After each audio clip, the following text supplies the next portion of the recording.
54. Y'all got into it on social media around that time. Is that just you being competitive, like when that happens, or is it like I just really don't like that dude. Why though? Cause I just don't like him. Like I really don't like him. That's like just not your cup of tea. That's just not your. I don't like nothing about him. I just feel like he just one of these little arrogant little dudes that. Terence Crawford and Gervonta Davis have never been close friends. The things got really heated last month, and the two boxing champions got into a fight on social media. It started with comments about the prestigious Ring Magazine awards, but quickly turned into something much more personal. Both men are at the top of their divisions, but they probably won't fight each other because they're too big. That hasn't stopped them from throwing punches online, though. Crawford's dislike for Davis comes from more than one social media exchange. He's been holding back his feelings for a while, but he's finally letting them all out. Defeated and what champ? Come on, man, tell me what belt. You know boxing. You forgot Devin Haney is undisputed. Devin Haney got all the belts. He the champ. Nobody else the champ. I'm gonna come up here where the big boys at. All right, I'll welcome him. Davis, who is known for being aggressive and having a short fuse, wasn't going to let Crawford's comments go. Davis is getting ready to defend his WBA lightweight title on March 1st against Lamont Roach. Davis is always ready to talk some sense into people, even when he has a fight coming up. Crawford, on the other hand, is getting ready for his highly anticipated fight with Canelo Alvarez. If Crawford wins, it could cement his reputation. But even though he was focused on Canelo, Crawford didn't hesitate to attack Davis, and the chance came up. Gonna be great. You would fight him. Man, tell him to come up there. You gotta come to win 54. He said I got a glass chin. So tell him to come and touch it. Ooh. Wow. Man. Gervonta said you got a glass. In a recent talk on Cigar Talk, Terence Crawford was very blunt about how he felt about Davis. The reporter brought up the subject when they talked about Davis's habit of only moving up weight classes, and he can pick which opponents to fight. When asked if the fight on social media was just two winners of different sports arguing, Crawford made it clear that it was personal. Nah. Man, I just really don't like that dude. Crawford said, I just don't like him. I mean, I don't like him at all. There's nothing I like about him. Crawford's tone made it clear that there was no room for interpretation. He wasn't interested in downplaying his feelings or offering any diplomatic answers. I got a question for you, Tank. At 147, how does a fight with you and Terence Crawford look? 147? 147. I tapped that chin. You know he going to sleep. I already know. I already know he ain't is. got no chance. I already know he is. He said no chance. I got round 5. Shit, I got round 6. Crawford went on to describe Davis as an arrogant little dude who hides behind his fame man money. He got a lot of security guards around him, and he knows he is in the limelight.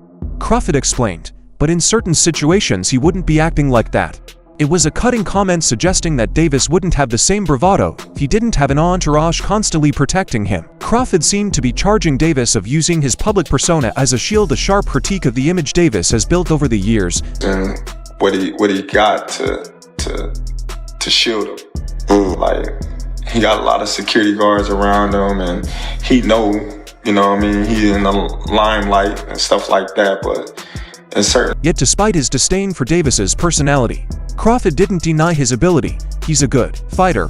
I respect him as a fighter, Crawford revealed.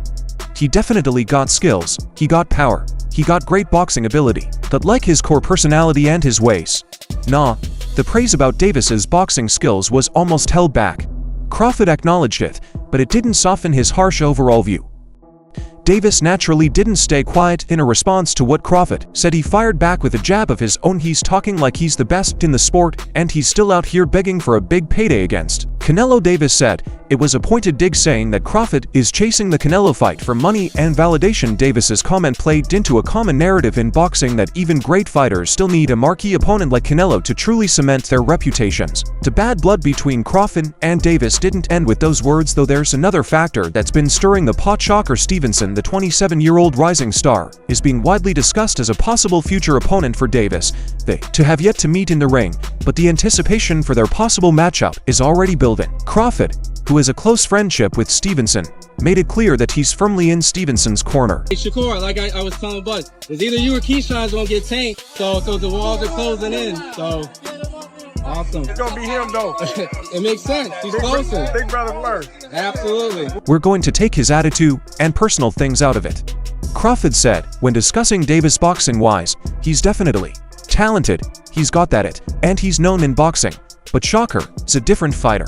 Shocker is different. That's high praise from Crawford, who doesn't hand out compliments easy. He went on to break down why he thinks Stevenson would beat Davis. People may call him boring. People may say he can't punch, but they said the same thing about Floyd because they're defensive fighters. Crawford explained comparing Stevenson's style to that of Floyd Mayweather. It's a comparison that speaks volumes given Mayweather's nearly perfect career and his mastery of defensive boxing. Crawford thinks that Stevenson's defensive skill set would be the key to neutralizing Davis's power. Who have Shakur? What have Shakur done? What have he done in the sport? He haven't done nothing. The young one is looking more better than him. Who that? The Keyshawn. Keyshawn looking way more better than this.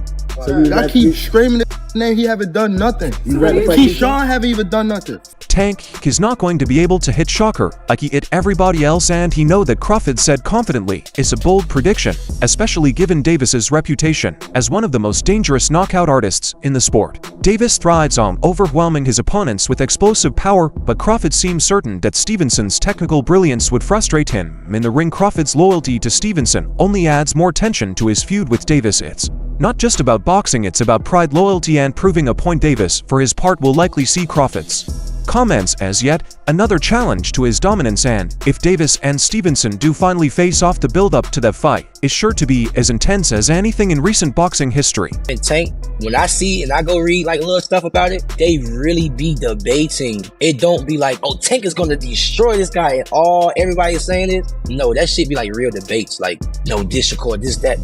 And then not only that, now you see Shakur moving up in weight, he's filling out, he's dropping this dude. The rivalry between Crawford and Davis is a tangled web of personal animosity and business rivalry. Crawford's charge of arrogance and bravado goes beyond the usual trash talk. He seems truly disgusted by Davis's personality and the way he carries himself. Davis, on the other hand, has no problem firing back with sharp comments of his own, tainting Crawford as someone desperate for respect. It's unlikely that this war of words will end anytime soon. Both men are too proud and too competitive to back down. Davis is laser-focused on his upcoming title defense, but he's probably keeping a close eye on Crawford's words, and Crawford, even with the Canelo fight looming large, doesn't seem interested in letting this beef go. Has there been any talks with Tank's team? They reached out, but we told them to come back with an offer. And as far as that, we ain't heard nothing since then. Me and him fighting each other, we'll seal the deal on the kings of that division. Whether or not Davis and Crawford ever find themselves in the same room again remains to be seen. But one thing is clear, this rivalry has already provided plenty of drama, and the boxing world will be watching closely to see what happens next. However, it's funny how Gervonta Tank Davis accused Terence Crawford of chasing money with the Canelo fight, when Davis himself is eyeing a big payday from Saudi Arabia to fight Devin Haney. Tank's new comments about fighting in Saudi Arabia make it clear that he's not just interested in boxing, he's interested in luxury status, and as he put it, 2, 3, or for Ferraris, while Crawford's move to fight Canelo and Riyadh is seen as a legacy-defining challenge. Davis's method feels more like a negotiation for his own fantasy shopping spree. Davis's desire to negotiate with Turki Alalshik, the man responsible for bringing mega fights to Saudi Arabia, is already stirring controversy during a chat in a safe place. Podcast Davis made his demands clear. If he's going into the ring against Devin Haney on Saudi soil, the price has to be sky high. They said I would fight Devin, and then they said Devin was their chosen one, Davis explained. So now they have to pay me extra because I already know what I'm going for. His implication was loud and clear. If Haney is being propped up as the favored son of Saudi boxing, Davis isn't about to step into the lion's den without getting a hefty insurance policy. See, obviously you and Tank, and that's something that I feel like has built up for years. Yeah, I mean, the fight has been built up for years, and at the end of the day, if he want the fight, he could have the fight because he's the WB fake champion. He's not the, he has the Mickey Mouse belt. So Davis's comments also hinted at his distrust of how boxing decisions are made when big money and big people are involved. He practically accused Saudi officials of stacking the deck in Haney's favor, saying, "If I don't knock him out, you're going to give the fight to him." That's not just a jab at Haney, it's a swipe at the entire system. It's rare for a fighter to speak this freely about worries over biased judging, especially when massive paychecks are on the table. What makes this even more ironic is Davis's past stance.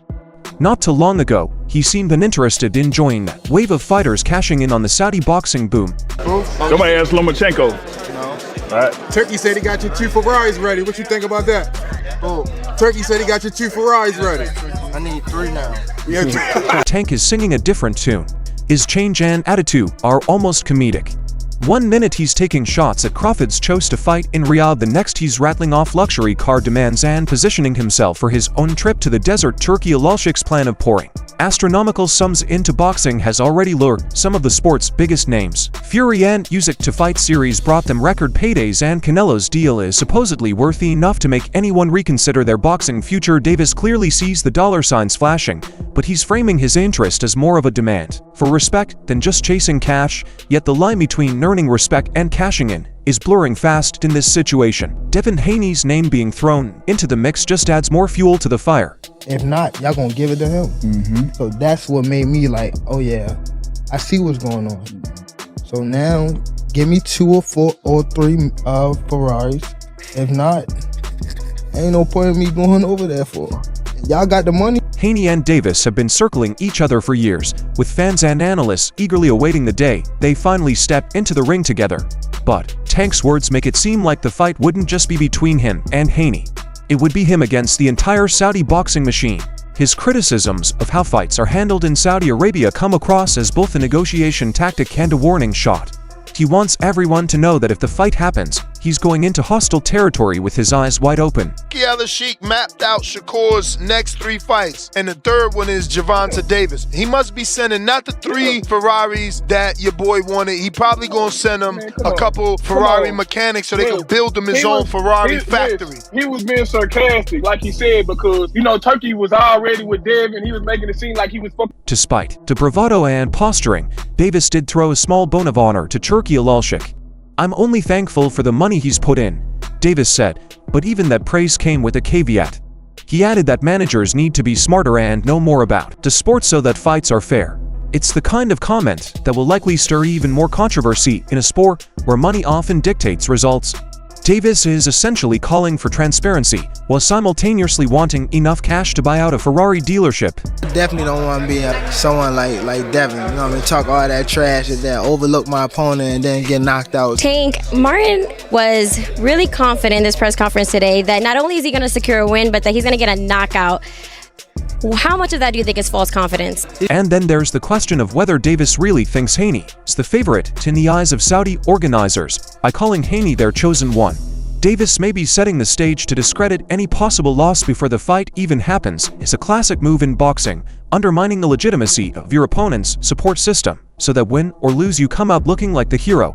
But it's also a risky strategy. If Davis does end up fighting Haney in Saudi Arabia and doesn't get the knockout he's predicting, his words may come back to haunt him. The boxing world has long been a theater for heated happenings, but Davis's latest words take the spectacle to a new level. He's not just negotiating for a fight, he's negotiating for his story. And I'm still a casual fan, I'm being real. So hold on, hold on. Yeah. When you look at like Devin Haney's situation when he went to go sue Ryan Garcia, like is that, do you Yeah, bitch. Okay, cool. So okay. Crawford didn't mince words when he talked about Gervonta Davis's chances against Shakur Stevenson or Keyshawn Davis. He straight up said that Tank would catch his first losses if he stepped into the ring with either of them. That's a heavy claim given Gervonta's undefeated record and reputation for knockout power. But Crawford's not just blowing smoke. He's been in those trenches, and he's watched Keyshawn destroy Nee Baranchik firsthand for him. Gervonta knockouts won't be enough to get the job done against fighters as mentally tough and smart as Shakur and Keyshawn. I'm gonna fight Tank. Stop mentioning other people when I mention your fighter. What you talking about, boy? Like, don't play with me, bro. Y'all know how I'm coming. Tank, if you wanna fight, send me a contract, bro. Tank, you know. Keyshawn Davis sounded just as bold, even likening a possible fight with Tank to the brutal beatdown Crawford handed Errol Spence Jr. last year. That's not just confidence, it's a declaration of war. Keyshawn sees himself as smarter and sharper both inside and outside the ring, saying that Gervonta has nothing but that one-punch knockout power to rely on. Keyshawn is sure he's already a better fighter than what the world's seen from him so far. That's the kind of talk that puts real pressure on Gervonta to prove Keyshawn wrong. Is Keyshawn the one that can crack their Gervonta code? Gervonta can be beat easily, man. Ooh. Yeah, we hear you say he could be beat easily. Why? Yeah, he could be beat easily because he's just a basic type of dude with a lot of power. If you know boxing like I know boxing, you can take away that power from you and shit. You know what I'm saying? Young fella. Then there's Shocker Stevenson, who's been chasing Tank for what feels like forever. He's fed up the way he talks. It's clear he doesn't think Gervonta has any intention of ever going into the ring with him. And Shocker doesn't hold back calling Gervonta a weird human being and saying he doesn't respect him. If that's not fuel for a future fight, what is? He also made a point to say that Turki Alalshik could easily bankroll this fight. Basically, Shocker is openly daring Gervonta to take the deal to balls in Tank's court, and Shocker knows it. I thought he was a tremendous talent. I still think he is, and I think he'll beat any lightweight with the possible exception of Keyshawn Davis. That's a fight we probably will never see, huh? Neither guy wants to. But Gervonta's next test is Lamont Roach on March 1st in Brooklyn. Everyone's watching to see how he acts because that fight could set the tone for what comes next. If Tank steamrolls Roach, the pressure will build for him to finally take on one of the division's champions, and let's not forget that Vasily Lomachenko is back in the mix. Gervonta's team approached Loma last year, but he was taking a break from fighting at the time. Now that LS back, it's looking like he could be Gervonta's next target. That fight alone would be a blockbuster event given LS slick skills and status as one of the best pound for pound fighters when he's at his peak. I say 9th round. What? I say 9th round. You said 9th? Yeah. What's your response to that, Lamont? Look, he got scared. Look, he looked at night. I'm telling him, you saying you going down in a night? You know that power occurred late. However, there's another layer to all this. Gervonta's hunger for big paydays. He freely talked about negotiating with Turki Alalshik to fight in Saudi Arabia, demanding at least for Ferraris before even considering a deal. While some might think that's just Tank being Tank, others see it as a sign of how the game is changing. Saudi Arabia's deep pockets are changing the power dynamics in boxing, and Gervonta knows it. He's playing hardball, but with so much money on the table, who's to say Turki won't meet his demands? The irony in all this is hard to ignore. Just a little while ago, Tank threw shade at Terence Crawford, saying Crawford was chasing money. Yet here he is publicly holding out for luxury cars and mega purses. It's a classic case of the pot calling the kettle black.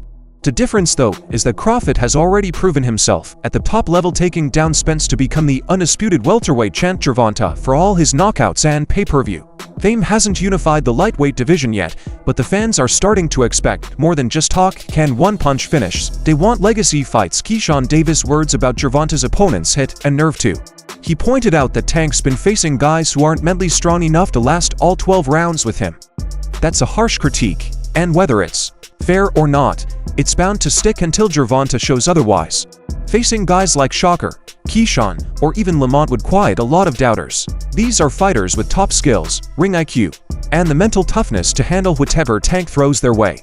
Shocker's frustrations are reasonable. He's one of the brightest young stars in boxing, and he's been calling out Gervonta for years. With no reaction, he made it clear that he doesn't have the financial muscle to send Tank an offer, but Turki Alalshik does by putting the duty on Tank to accept a fight in Saudi Arabia. Shocker is basically forcing Gervonta to make a choice: either step up or keep dodging.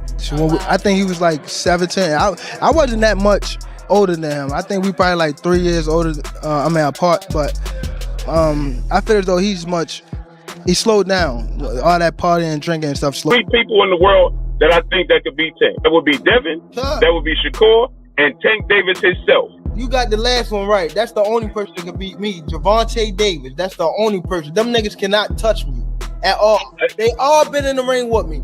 They all been in the ring, and I cracked both of them.